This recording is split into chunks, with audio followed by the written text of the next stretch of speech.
Thailand's Prime Minister has decided to dissolve parliament and call early elections in an effort to defuse a political crisis, but opponents of her government have pledged to continue their protests. Yingluck Shinawatra, who won a no-confidence vote in parliament late last month, made the announcement in a televised address on Monday. An official of the country's polling commission said the election will probably be held on February 2, 2014. At this stage, when there are many people opposed to the government from many groups, the best way is to give back the power to the Thai people, she said. The Thai people will decide. However, Suthep Thaugsuban, leader of the protest movement, said he would not end his demonstrations despite the announcement. Today we will continue our march to Government House. We have not yet reached our goal. The dissolving of Parliament is not our aim, he told Reuters news agency. He has repeatedly said he did not want a new election but wanted a vaguely defined, unelected People's Council to run the country. Opposition's demands. Earlier,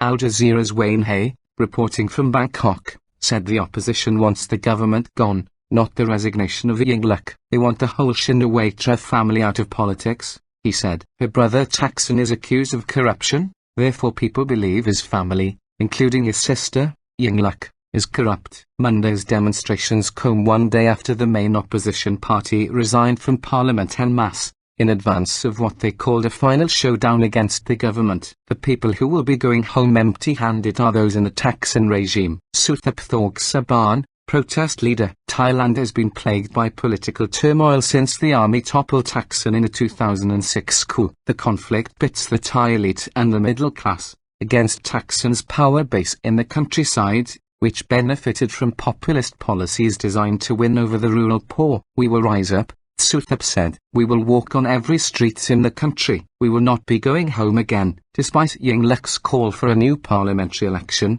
the ruling Pheu Thai party is worried of an opposition boycott, without a credible outcome. Al Jazeera's Haidler said. Since the latest unrest began last month, at least 5 people have been killed and at least 289 injured. Violence ended suddenly last week as both sides paused to celebrate the birthday of the nation's revered king, who turned 86 on Thursday. Controversial bill. The crisis boiled over after Yingluck's ruling party tried to pass an amnesty bill through the legislature. Critics said it was designed to bring back Thaksin, who lives in exile in Dubai, to avoid jail time for a corruption conviction he said was politically motivated. Abhisit Vejjajiva, leader of the Democrat Party and a former prime minister, said Yingluck's government had become illegitimate since then, and his party had no choice but to pull out of the lower house. The solution to our current problems needs to start with a showing of responsibility, Abhisit said. The Prime Minister has never showed any responsibility or conscience. The minority Democrats,